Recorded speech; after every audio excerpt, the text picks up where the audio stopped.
Hello दोस्तों, स्वागत है आपका अपने ही YouTube channel Tech ITI Pulse पे।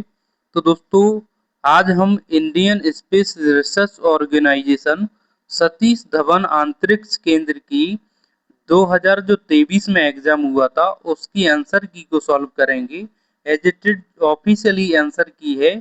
इसका एग्जाम मैंने भी दिया था और मैं वहाँ पे सिलेक्ट हुआ था, लेकिन किसी कारणवश मैंने वहाँ पे ज्वाइनिंग नहीं करी।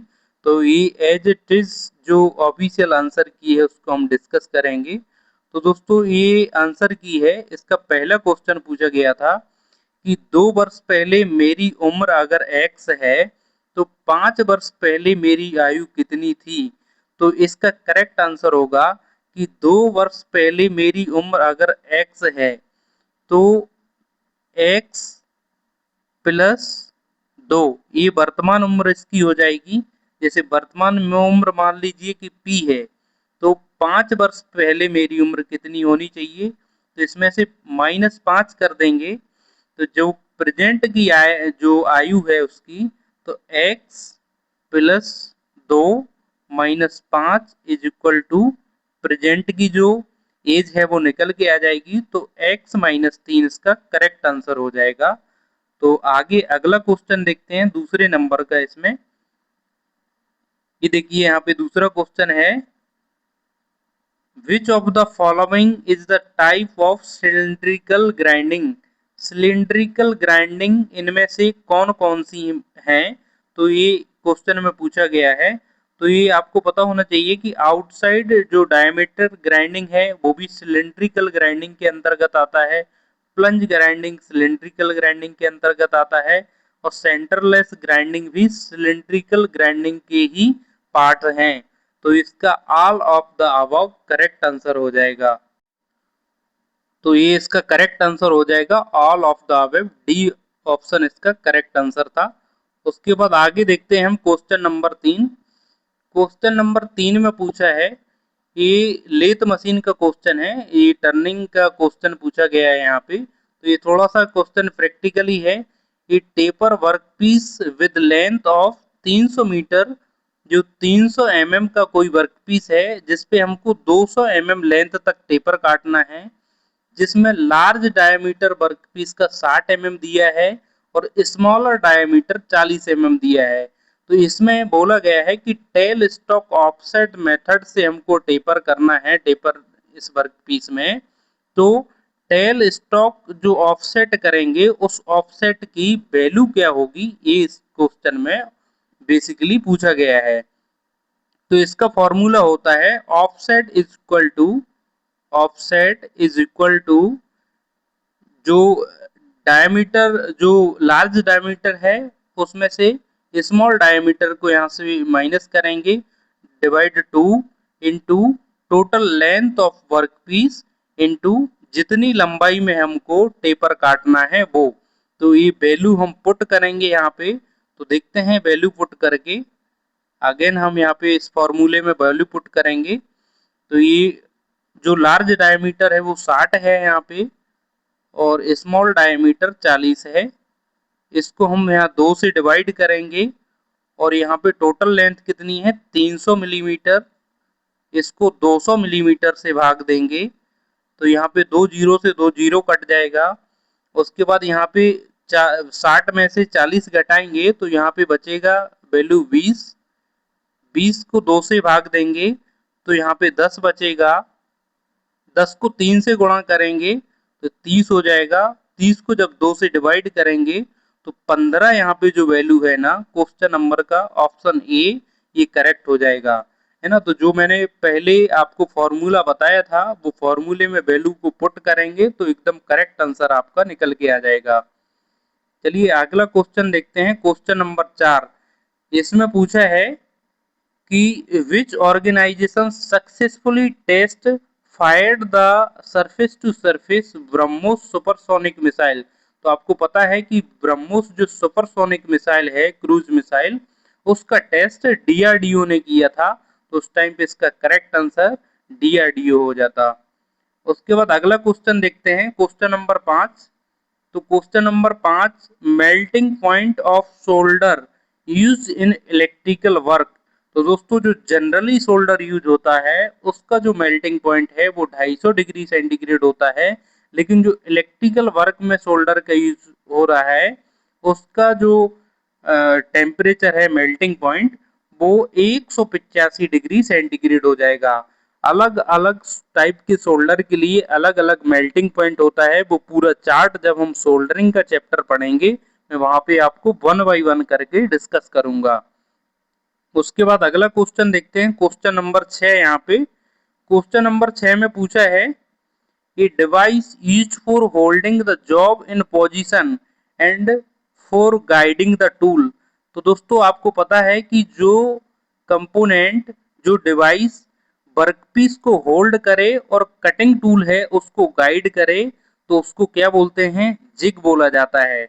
और अगर जो वर्कपीस को होल्ड करे और टूल को गाइड ना करे तो उस चीज को हम फिक्सचर बोलते हैं। एक बहुत माइन्यूट सा डिफरेंस होता है इनमें कि जो कटिंग टूल को गाइड भी करता है और वर्कपीस को होल्ड भी करता है उसको जिग बोलते हैं, और जो फिक्सर है वो ओनली केवल वर्कपीस को होल्ड करता है और लोकेट करता है, कटिंग टूल को गाइड नहीं करता। उसके बाद जो अगला क्वेश्चन है 7वें नंबर का वो देखते हैं हम। 7वें नंबर के क्वेश्चन में पूछा है which of the gas is not known as greenhouse gas. कौन सी गैस इनमें से ग्रीन हाउस गैस के नाम से नहीं जानी जाती। तो ये methane, nitrous oxide, carbon dioxide ये सारे ग्रीन हाउस गैस हैं, लेकिन हमारा जो हाइड्रोजन है ये ग्रीन हाउस गैस की कैटेगरी में नहीं आता है। तो करेक्ट आंसर इसका ऑप्शन नंबर डी हो जाएगा। उसके बाद अगला क्वेश्चन देखते हैं हम। अगला क्वेश्चन 8 नंबर का, इसमें बोला गया है which type of jig use drilling on many direction. एक से अधिक दिशाओं से अगर किसी वर्कपीस पर ड्रिलिंग करना है तो उसके लिए हम कौन सा जिग यूज करेंगे। तो इसका करेक्ट आंसर हो जाएगा option number D, box jig. जब हम जिग का चैप्टर पढ़ेंगे जिग एंड फिक्सर, उसमें एक एक करके आपको मैं जो जिग एंड फिक्सर है उसको डिस्कस करूंगा। तो जो पोस्ट जिग है, पोस्ट जिग को क्या यूज करते हैं।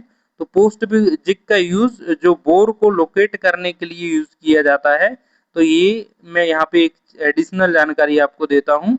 और टेबल जिग है, टेबल जिग का यूज बहुत गहराई में अगर हमको कोई वर्कपीस है उस पर ड्रिलिंग करना है तो उसके लिए टेबल जिग का यूज करते हैं। प्लेट जिग जनरल पर्पस जो वर्कपीस होते हैं उन पे हमको ड्रिलिंग करना है तो उसके लिए प्लेट जिग का यूज करते हैं। उसके बाद अगला क्वेश्चन देखते हैं, क्वेश्चन नंबर 9। इसमें पूछा गया है lead of triple start thread. ये 3 स्टार्ट थ्रेड है, लीड इसकी दी है ट्रिपल स्टार्ट थ्रेड की 7.5 मिलीमीटर। जब lead 7.5 millimetre triple start thread के लिए दी है तो इसकी पिच कितनी होगी, उस थ्रेड की पिच कितनी होगी ये आपको कैलकुलेट करना है। तो आपको पता है कि जब हम थ्रेड पढ़ते हैं तो उसमें single start thread, double start thread और ट्रिपल स्टार्ट थ्रेड या मल्टी स्टार्ट थ्रेड जिसको बोला जाता है वो वो चीजें पढ़ते हैं। तो सिंगल स्टार्ट थ्रेड में क्या होता है कि lead is equal to 1 multiply of pitch. मतलब कि जितने नंबर ऑफ स्टार्ट होंगे, ये जैसे मान लीजिए मैंने 1 लिखा है यहाँ पे, एन लिख देता हूँ, number of start multiply pitch. मतलब लीड जो होती है वो जितने स्टार्ट थ्रेड होगी उसके उतना ही गुना पिच के होगी। जैसे मान लीजिए कोई थ्रेड है जिसकी केवल सिंगल स्टार्ट थ्रेड है और उसकी पिच अगर 3 mm दी है तो उसकी लीड भी 3 mm हो जाएगी। अगर किसी जो थ्रेड है उसमें 2 स्टार्ट है, डबल स्टार्ट थ्रेड है और उसकी लीड अगर 3 mm है, सॉरी पिच अगर 3 mm है तो उसकी लीड अगर कैलकुलेट करेंगे तो उसको जस्ट डबल हो जाएगी, तो उसकी लीड हो जाएगी 6 mm। तो इस क्वेश्चन का करेक्ट आंसर हो जाएगा ये 2.5। जब उसको 7.5 mm को 3 से डिवाइड करेंगे तो उसकी करेक्ट वैल्यू जो आएगी वो 2.5 आएगी, क्योंकि ये ट्रिपल स्टार्ट थ्रेड है। तो मैंने फॉर्मूला बताया, इसमें जैसे ही आप इस वैल्यू को रखेंगे आपको करेक्ट आंसर यहाँ से मिल जाएगा। उसके बाद अगला देखते हैं क्वेश्चन नंबर 10। इसका है, देखिए, spelter is a brazing alloy consisting normally of. Spelter एक ब्रेजिंग अलॉय है जो कि स्पेल्टर के नाम से जाना जाता है। तो उसमें कौन कौन सी धातुएं कितने मात्रा में मिक्स होती हैं, एक क्वेश्चन है। तो क्वेश्चन ए, इस जो ऑप्शन नंबर ए इसका करेक्ट आंसर हो जाएगा कि 50% कॉपर और 50% जिंक को अगर मिलाएंगे तो हमको स्पेल्टर प्राप्त होगा। नंबर का क्वेश्चन देखते हैं। ये देखिए, हिंदी में जो क्वेश्चन अटेम्प्ट किया था जिसने भी, तो इलेक्ट्रोड विलेपन का फलन, मतलब कि इलेक्ट्रोड है उसकी हम कोटिंग क्यों करते हैं। जैसे आपने कहीं भी वेल्डिंग के इलेक्ट्रोड देखे होंगे तो उस पे कुछ पाउडर जैसा एक लेप चढ़ा हुआ होता है, उसको बोलते हैं इलेक्ट्रोड कोटिंग। तो वो इलेक्ट्रो जो कोटिंग है उसके फायदे क्या हैं, वो यहाँ पे हमको बताना है। वेल्डिंग धारा को बढ़ाना ये नहीं करता है, वो आर्क को स्टेबिलिटी प्रदान करता है।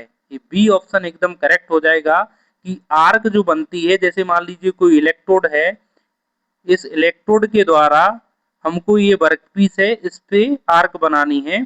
तो जो आर्क बना के हम वेल्डिंग करेंगे तो जो आर्क है उसको स्टेबिलिटी प्रदान करेगा। मतलब ये आर्क है, ये मतलब इधर उधर नहीं भागेगी, उसको थोड़ा सा स्टेबल बनाएगा जो फ्लक्स है उसके माध्यम से, है ना। तो ये इलेक्ट्रोड को कोटिंग का फायदा क्या है कि आर्क को स्टेबिलिटी प्रदान करना।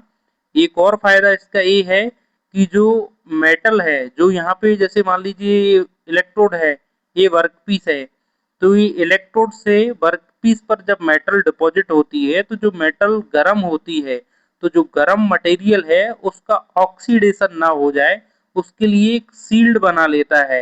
ये गैस का एक सील्ड बना लेता है फ्लक्स कोटिंग, जो कि ऑक्सीडेशन से भी बचाता है। तो ये भी अगर यहाँ ऑप्शन में होता तो वो भी उसका करेक्ट आंसर होता। तो यहाँ पे बी ऑप्शन इसका करेक्ट हो जाएगा, आर्क को स्टेबिलिटी या स्थायी करना। उसके बाद 12 नंबर का क्वेश्चन है, इसमें पूछा गया है to check flatness and squareness of surface the following is used. मतलब किसी सरफेस की हमको फ्लैटनेस और स्क्वायरनेस अगर चेक करना है तो उसके लिए हमको ट्राई स्क्वायर का यूज करना पड़ेगा। मैं एकदम आपको डीपली डिस्कस नहीं करूंगा, जब हम वन बाई वन करके टॉपिक पढ़ेंगे उस टाइम पे हम हर चीज को बहुत गहराई से अध्ययन करेंगे। अभी मैं आपको क्वेश्चन की आंसर की डिस्कस करवा रहा हूँ, तो जस्ट केवल उसके ऑप्शन पे टिक करते हुए बताते चला जाऊंगा, है ना। अगला क्वेश्चन देखते हैं यहाँ पे, question number 13। In general number of serration made in ring spanner. दोस्तों आप सभी ने देखा होगा कि जो रिंग स्पैनर होता है, जैसे मान लीजिए मैं यहाँ पे एक रिंग स्पैनर बनाता हूँ, तो जो रिंग स्पैनर का ये एंड होता है, तो रिंग स्पैनर के एंड पर इस टाइप से कुछ कुछ लाइन बनी रहती हैं। तो ये लाइन की नंबर कितना होता है, तो इसका 12 होता है। ये चाहे बड़े साइज का स्पैनर देखिए या छोटे साइज के स्पैनर, जो भी रिंग स्पैनर रहेगा उसमें इसको बोलते हैं सरेसन। मतलब जो उसमें धारियां होती हैं वो होती हैं टोटल 12। तो इसका करेक्ट आंसर हो जाएगा ऑप्शन नंबर सी। उसके बाद अगला क्वेश्चन देखते हैं, क्वेश्चन नंबर 14। देखिए ये यहाँ पे पूछा है, which of the following is a synonym of enemy. Enemy मतलब क्या होता है, दुश्मन। तो इसका यहाँ पे इंग्लिश से भी 4 से 5 क्वेश्चन आपको पूरे आंसर की में देखने को मिलेंगे। तो एनेमी का एकदम करेक्ट आंसर हो जाएगा अपोनेंट, मतलब इसका विपरीत।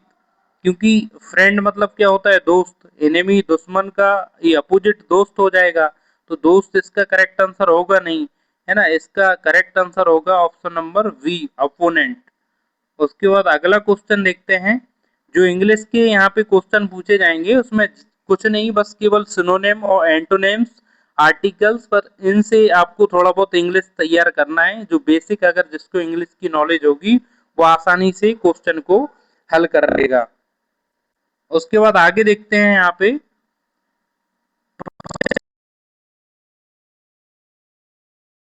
Open end of drill hall जैसे मान लीजिए ये एक ड्रिल हॉल है, ये कोई मटेरियल है, इसमें मैंने एक ड्रिल हॉल कर दिया है, ये ड्रिल हॉल है।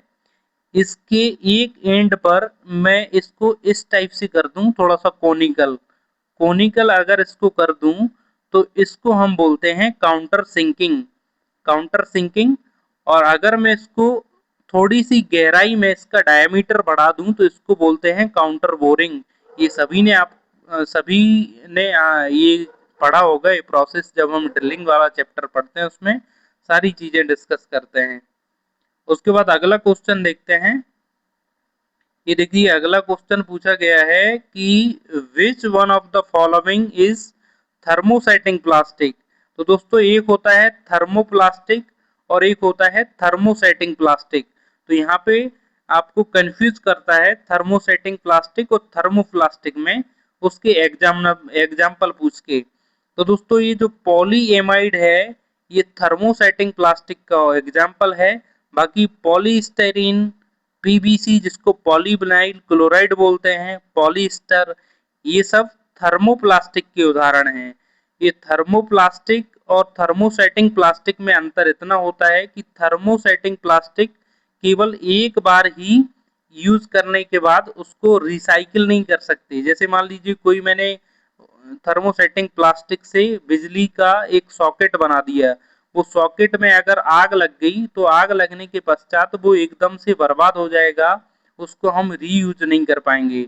और यहीं पे अगर कोई थर्मोप्लास्टिक का कोई मटेरियल बना है तो वो वेस्ट मटेरियल भी हम रिसाइकिल कर सकते हैं, उसको मेल्ट करके दूसरे शेप का हम कोई भी ऑब्जेक्ट उससे बना सकते हैं।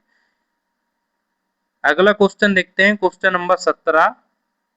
यहाँ बोला है dash dog is faithful animal. तो यहाँ पे ये आर्टिकल, जैसे कि मैंने अभी बताया है कि एंटोनेम, सिनोनिम और आर्टिकल, इनसे बस केवल आपको इंग्लिश के क्वेश्चन देखने को मिलेंगे। तो ये बहुत बेसिक से सवाल होते हैं। तो इसमें द इसका करेक्ट आंसर हो जाएगा, the dog is faithful animal. कुत्ता एक वफादार जानवर है। उसके बाद अगला देखते हैं हम यहाँ पे। ये देखिए मशीनिंग का एक सिंबल पूछा गया था जो कि निमी की बुक में एकदम एज इट इज सिंबल दिया हुआ है, वहां से क्वेश्चन पूछा था। Surface roughness for no material removal is required. अगर यहाँ पे लिखा है no material is removal permitted तो इसका करेक्ट आंसर हो जाएगा ऑप्शन नंबर डी। ये जो सिंबल है इसका मतलब है कि किसी भी मटेरियल को हटाने की जरूरत नहीं है ना। तो करेक्ट आंसर हो जाएगा ऑप्शन नंबर डी।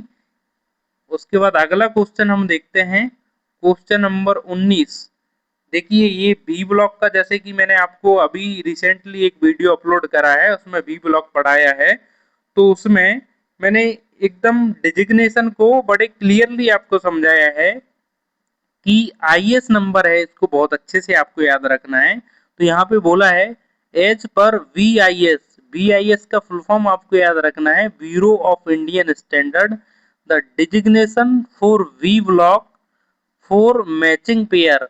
जो वी ब्लॉक मैच पेयर में मिलते हैं उनको एम अक्षर से दर्शाते हैं। तो देखिए एक ऑप्शन नंबर डी इसका रिजेक्ट हो गया क्योंकि एम लेटर्स में है ही नहीं। दूसरा यहाँ पे देखिए ये डिजिग्नेशन जो सी ऑप्शन है उसमें इस तरह से नहीं दिया जाता है। ये देखिए ये हम यहाँ पे डिस्कस कर रहे थे, तो डिस्कस करते टाइम थोड़ा सा क्या इश्यू आ गया था। ये हम वी ब्लॉक को डिस्कस कर रहे थे, तो इसमें क्या है कि वी ब्लॉक का जब हम डिजिग्नेशन लिखते हैं तो उसमें से ये डी एकदम इनकरेक्ट हो गया क्योंकि यहाँ पे लिखा है मैच्ड पेयर। तो मैचिंग पेयर में जो भी वी ब्लॉक यूज होते हैं उनको एम लेटर से डिनोट करते हैं। उसके बाद सी है, इस तरह से डिजिग्नेशन नहीं लिखा जाता है। और ये जो बी वाला है ना, ये बी वाला बी ब्लॉक एम यहाँ पे दिया है मैच्ड पेयर। 50 का मतलब है, ये जो 50 लिखा है इसका मतलब है कि बी ब्लॉक की लंबाई, और ये 150 से 40 लिखा है इसका मतलब है कि इतनी रेंज का वर्क पीस इसमें पकड़ सकते हैं। उसके बाद यहाँ पे लिखा हुआ दिख रहा है आपको ए, ए का मतलब होता है कि ये ए ग्रेड का वी ब्लॉक है। उसके बाद आईएस नंबर, दोस्तों ये बहुत अच्छे से याद रखना कि बी ब्लॉक का जो आईएस नंबर है वो 2949 होता है। तो इन दोनों में डिफरेंस केवल हम जो करेक्ट आंसर है वो इसी से लगा सकते थे कि आईएस नंबर हमको सही से पता होता तो हम इसका correct answer option number B लगाते। इस क्वेश्चन पे देखिए यहाँ पे डी करेक्ट माना है लेकिन आपत्ति हुई थी तो इस क्वेश्चन का correct answer option number B हुआ था। ये पहले की आंसर की है तो डी यहाँ पे इनकरेक्ट हो जाएगा, ऑप्शन नंबर करेक्ट होगा इसका वी। उसके बाद अगला क्वेश्चन देखते हैं, क्वेश्चन नंबर 20। ये what type of metal joint in friction welding. देखिए फ्रिक्शन वेल्डिंग, ये वेल्डिंग की मेथड होते हैं तो इसमें फ्रिक्शन वेल्डिंग का बोला है कि फ्रिक्शन वेल्डिंग में किस टाइप के धातुओं को हम जोड़ सकते हैं। तो इसमें डिसिमिलर जो मेटल है मतलब अलग अलग धातुओं को जोड़ने की एक खासियत होती है फ्रिक्शन वेल्डिंग में। तो इसका करेक्ट आंसर हो जाएगा option number B, friction welding. अगला क्वेश्चन देखते हैं, क्वेश्चन नंबर 21। आमतौर पर जो ट्विस्ट ड्रिल है उसका लिप एंगल कितना रखा जाता है। यहाँ पे आमतौर पर ट्विस्ट ड्रिल का जो लिप कोण है, लिप कोण मतलब यहाँ पे हिंदी में लिप कोण लिखा है लेकिन इसका इंग्लिश में अगर देखते तो वहां पे लिखा होता पॉइंट एंगल, है ना, पॉइंट एंगल। तो इसका 118 डिग्री रखा जाता है, ये सभी को आपको पता है। अगर लिप कोण की बात करें तो ये 8 से 12 डिग्री तक जनरली रखते हैं, ये लिप एंगल इसका रहता है। ये पॉइंट एंगल 118 डिग्री है। उसके बाद अगला क्वेश्चन हम देखते हैं यहाँ पे, who wrote the book life of pi. तो यान मार्टेल हैं, यान मार्टेल जी ने लाइफ ऑफ पाई बुक को लिखा है। ये जीके का क्वेश्चन है, करंट अफेयर्स का, तो इसको आपको याद रखना है। बहुत कम इसमें जीके और करंट अफेयर्स पूछे जाते हैं, मोस्टली जो पार्ट है वो टेक्निकल का रहता है, तो आपको टेक्निकल को बहुत अच्छे से स्ट्रॉन्ग करना है। In metric micrometer, in metric micrometer generally the pitch of the spindle thread।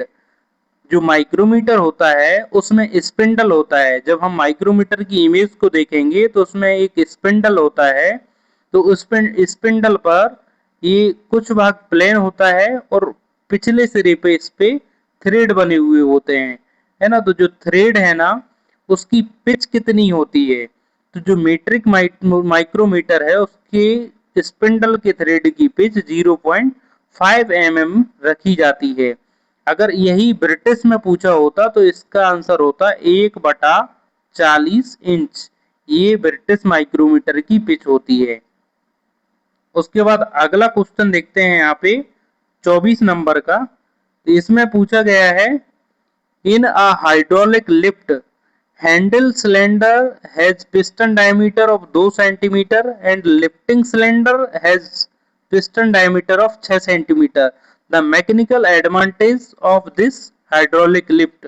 तो दोस्तों आपको पता होगा जब हम वर्कशॉप कैलकुलेशन एंड साइंस पढ़ते हैं तो एडवांटेज, जो मैकेनिकल एडवांटेज है वो लिफ्ट का इस तरीके से निकालते हैं कि output force divided by input force, या फिर area of A2 cylinder number 2 and divided by area of cylinder number 1। तो यहाँ पे ये रेडियस दिया हुआ है, ये देखिए डायमीटर है, डायमीटर को हम रेडियस में कन्वर्ट करेंगे तो ये 1 सेंटीमीटर और 3 सेंटीमीटर हो जाएगा। तो 3 सेंटीमीटर जैसे ही होगा, ये देखिए ये A2 है तो अगर 3 सेंटीमीटर हुआ तो अगर जिसका हम एरिया कैलकुलेट करेंगे तो R स्क्वायर होगा, रेडियस का स्क्वायर होगा, यहाँ पे भी रेडियस का स्क्वायर होगा, है ना। तो जो रेडियस का स्क्वायर है तो यहाँ पे जैसे ही इसको हाफ करेंगे तो इसकी वैल्यू आएगी 2/6 और यहाँ पे 1/3, और 1/3 का जैसे ही हम स्क्वायर करेंगे तो इसकी वैल्यू आएगी 1/9, है ना। तो ये इसका 9 करेक्ट आंसर हो जाएगा, है ना। 9 इसका करेक्ट आंसर हो जाएगा, 9 सॉरी ऊपर जाएगा क्योंकि A2 सिलेंडर ऑफ A2, तो जो हमने A2 है तो R2 को हमने ऊपर रखा है, इसलिए इसका correct answer option number D हो जाएगा। अगला क्वेश्चन देखते हैं यहाँ पे, ये देखिए, a point where the whole weight of the body appears to act vertically downwards is called centre of gravity. जब आप वर्कशॉप कैलकुलेशन एंड साइंस पढ़ते हैं तो दोस्तों ये चीज आपको वहां पे बहुत अच्छे से दिखाई देती है कि सेंटर ऑफ ग्रेविटी क्या होता है। किसी ऑब्जेक्ट का जहां पे सारा भार केंद्रित होता है उसको बोलते हैं सेंटर ऑफ ग्रेविटी। तो इसका करेक्ट ऑप्शन हो जाएगा सी। उसके बाद अगला देखते हैं यहाँ पे, ये देखिए, which of the following are not ionic compound, इनमें से कौन सा आयोनिक कंपाउंड नहीं है। तो यहाँ पे HCl है, इसका करेक्ट आंसर हो जाएगा HCl आयोनिक कंपाउंड नहीं होता है। अगला क्वेश्चन देखते हैं, देखो आपको साइंस और वर्कशॉप कैलकुलेशन एंड साइंस, आपको थोड़ा सा करंट अफेयर्स को भी देख के चलना है। इंग्लिश के भी 4 से 5 क्वेश्चन आपको देखने को मिलेंगे। तो ये इसरो का पैटर्न है सतीश धवन अंतरिक्ष केंद्र का क्वेश्चन पूछने का, तो आपको इस हिसाब से प्रिपरेशन इसकी करनी पड़ेगी। उसके बाद क्वेश्चन नंबर 27 को देखते हैं, gauge used for checking diameter of finished bore. तो फिनिश्ड बोर है उसका डायमीटर हम प्लस गेज की सहायता से चेक कर सकते हैं। इसका correct answer option number B हो जाएगा। तो यहाँ पे 28 नंबर का क्वेश्चन पूछा है, which of the following is antonym of heartfelt. Heartfelt का एंटोनेम आपको इन सीरियस, सिंसियर, इस टाइप से देखने को मिलेगा। तो ऑप्शन नंबर इसका वी। मैंने पहले ही बोला था आपको कि एंटोनेम एंड सिनोनिम्स इसमें आर्टिकल्स हैं, इसी से इंग्लिश का पोर्शन है वो पूरा कवर हो जाएगा। तो यही चीजें आपको कवर करना है इसमें। बेसिक इंग्लिश अगर आपको थोड़ा बहुत आती होगी तो इसको बड़े आसानी से हल कर लेंगे।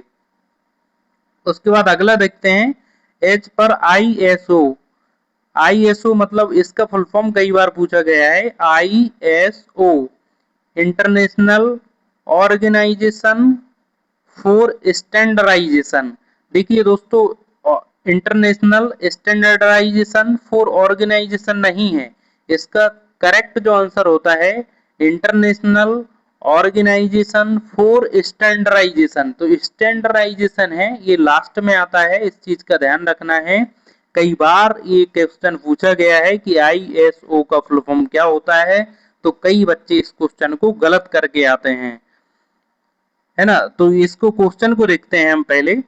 ये देखिए ISO वर्ड लिखा था इसलिए मैंने आपको फुल फॉर्म बताया। The colour code to be used inside the triangle for toxic hazards. Toxic hazards को जो वार्निंग साइन होते हैं ट्राइंगुलर आकार के, उसके लिए येलो कलर का यूज करते हैं। आपने जैसे कि बुक में देखा होगा, आपको येलो कलर में दिखाई देता है वो टॉक्सिक हजार्ड्स के लिए। उसके बाद अगला क्वेश्चन देखते हैं, क्वेश्चन नंबर सी। 30 नंबर का क्वेश्चन देखते हैं, chromium plating is done on many object such as carpets, bathtubs and kitchen, है ना। तो ये जो आइटम है इनके लिए हम क्रोमियम का प्लेटिंग क्यों करते हैं, तो इसका मतलब ये है कि इसमें कोरोजन ना हो। टू अवॉइड कोरोजन, इसके लिए हम इसको क्रोमियम से प्लेटिंग कर देते हैं। जो भी किचन वेयर्स आइटम होते हैं सब पर लगभग क्रोमियम की कोटिंग होती है, क्योंकि उसको कोरोजन ना हो इसके लिए उस पे क्रोमियम की कोटिंग करते हैं। तो दोस्तों ये ऑफिशियल आंसर की है 2023 का जो सतीश धवन अंतरिक्ष केंद्र का पेपर हुआ था 2022 में। तो 2022 के सतीश धवन अंतरिक्ष केंद्र के जो ऑफिशियल आंसर की है, हमने उसके 30 क्वेश्चन को डिस्कस किया। दोस्तों ये 80 क्वेश्चन की आंसर की है, तो हमने पार्ट 1 में 30 क्वेश्चन डिस्कस किया। अगली वीडियो में हम आगे के सारे क्वेश्चन हैं उनको डिस्कस करने की कोशिश करेंगे। तो दोस्तों ये जो वीडियो देख रहे हैं ये बहुत यूजफुल होने वाली है आपको। आप ये आइडिया लगा पाएंगे कि आप कितना पानी में है कितना दूध में है ना। तो आपको ये अंदाजा हो पाएगा अपनी तैयारी का कि हम कितना अभी और कोशिश करेंगे तब जाके हम सिलेक्शन के करीब पहुंचेंगे। तो दोस्तों वीडियो देखने के लिए बहुत बहुत धन्यवाद। और अगर वीडियो अच्छा लगा तो वीडियो को लाइक करें, चैनल को सब्सक्राइब करें और अच्छा लगे तो दोस्तों के साथ साझा जरूर करें, जिससे हमको भी थोड़ा बहुत हेल्प आपकी तरफ से मिल सके। Thank you.